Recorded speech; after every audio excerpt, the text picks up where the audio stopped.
ఇక తెలంగాణ బడ్జెట్ సమావేశాలు కొనసాగుతున్నాయి. ఇప్పుడు లైవ్ చూద్దాం. టాస్క్ ఓపెన్ చేసి మొత్తం ఇలా ఐటీ హబ్ తీసుకొచ్చి మొత్తం కూడా ఇలా భారతదేశంలోనే 58,000 కోట్లకు సంబంధించిన ఇవాళ ఐటీ ఉన్నట్లయితే 2.5 లక్షల ఐటీలకు పెంచింది ఇలా గత ప్రభుత్వం కాదా అధ్యక్ష?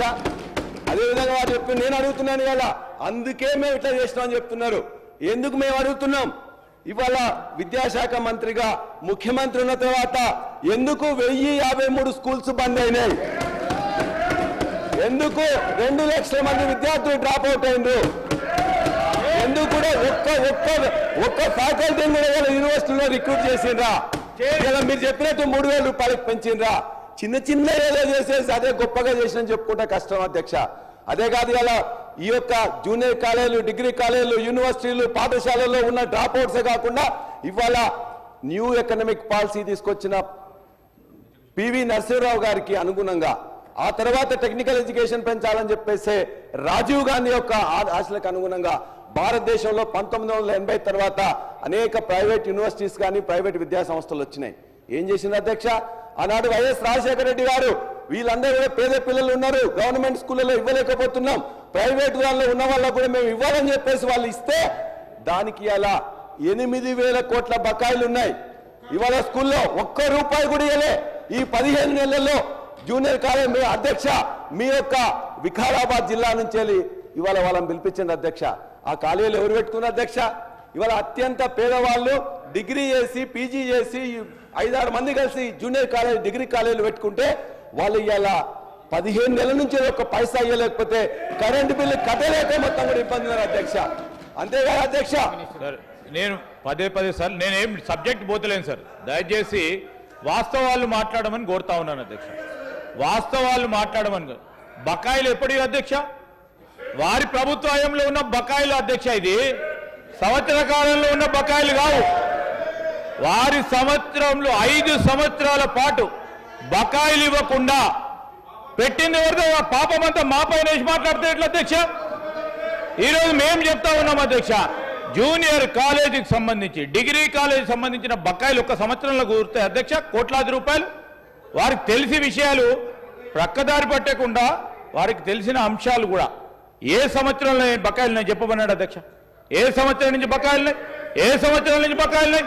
ఈ ఒక్క సంవత్సరంలో బకాయిలు ఉన్నాయి అధ్యక్ష. బకాయిలకు సంబంధించిన అంశం విషయంలో కానీ ఈరోజు ఏమన్నారు? దళితులకు సంబంధించిన ఒక బడుగు వర్గాలకు సంబంధించిన ఉస్మానియా విశ్వవిద్యాలయంలో వినకుంటే ఎట్లా అధ్యక్ష?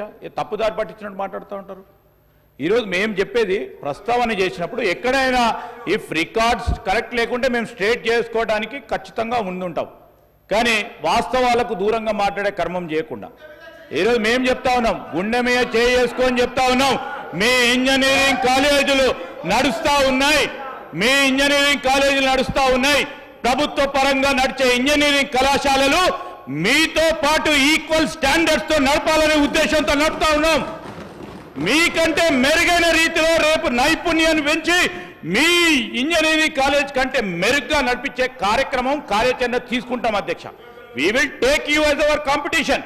మీ ప్రైవేట్ ఇంజనీరింగ్ కాలేజీలను కాంపిటీషన్గా తీసుకుంటాం. మా ప్రభుత్వ ఇంజనీరింగ్ కళాశాలలో చదువుతా ఉన్న విద్యార్థులు సరి సమానంగా ముందుకు తీసుకెళ్లే కార్యాచరణ తీసుకుంటాం సార్. అది కాదు సార్, ఈరోజు మేము చేస్తూ ఉన్నది నైపుణ్యానికి సంబంధించి చెప్పండి, 2 అంశాలు మీకున్న అనుభవాన్ని గురించి చెప్పండి. నైపుణ్యం ఇది కాదు, ఈ విధంగా తీసుకెళ్లే కార్యాచరణ తీసుకుంటామని.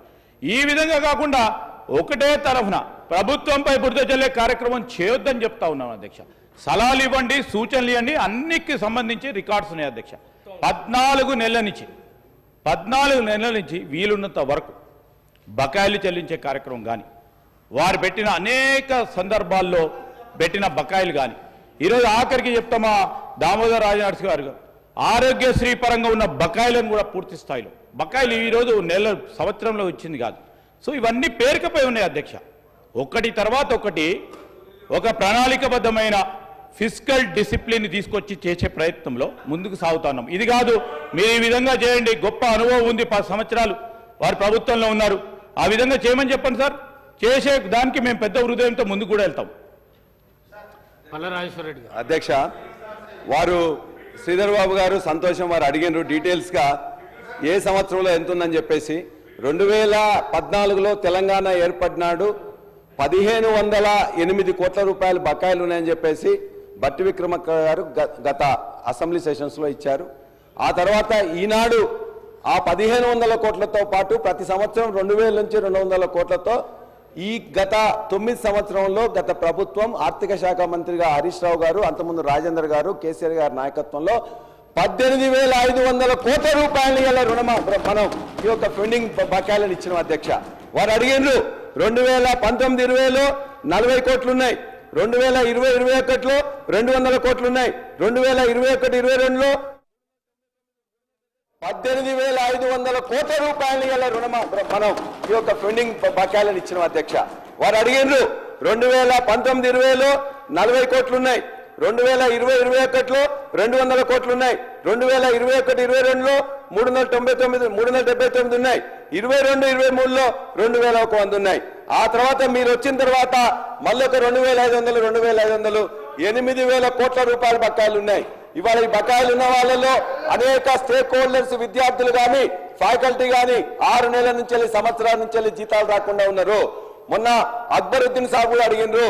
వారి యొక్క పరిస్థితి చూసినట్లయితే బాహర్ షేర్వాణి అందర్ పరేషాని. సితారా సినిమాలో శరత్ బాబు ఉంటాడు అధ్యక్ష, కోట్ వేసుకొని ఉంటాడు, కానీ లోపల మొత్తం కూడా చినిగి ఉంటాయి. ఇవాళ మీరు ఈ విధంగానే ఉన్నట్లయితే మొత్తం కూడా ఇవాళ 8,000 కోట్ల రూపాయలు 15 నెలల్లో 1 రూపాయి కూడా ఇవ్వలేదు.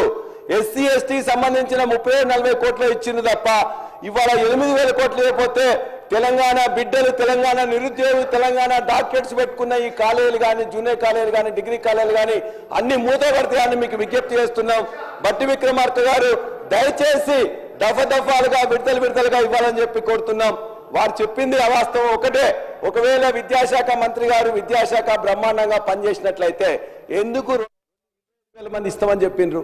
అంతకుముందు 8,000 ఇలా డిఎస్సి కాకుండా పబ్లిక్ సర్వీస్ కమిషన్ ద్వారా ఇంతకుముందు రిక్రూట్మెంట్ చేస్తున్నాం. మేము ఇచ్చిన 5,000కు ఇంకో 5,000 కలిపి ఇవాళ డిఎస్సి ఇచ్చేసి మొత్తం మేమే చేసినామని చెప్పేసి అంటే ఎట్లా అధ్యక్ష? 55,000 మందికి ఇచ్చినామంటున్నారు కదా. మేము ఇవాళ మీ అందరికీ కూడా మేము డీటెయిల్స్ పంపిస్తున్నాం.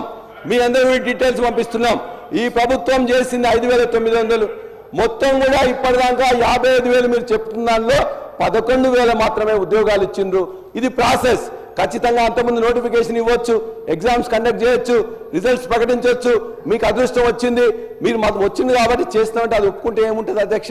మేమే ఇచ్చామని ప్రభుత్వాలు అనేది కంటిన్యూస్ ప్రాసెస్ లో ఆనాడు జరిగిన నోటిఫికేషన్ కు మేము ఇచ్చినామని చెప్తే బాగుంటుంది. కానీ మేమేమి ఇవ్వలేదని 1,61,000 ఉద్యోగాలని అంతకుముందు ఇచ్చినాం. మేము చెప్పుకున్నాం.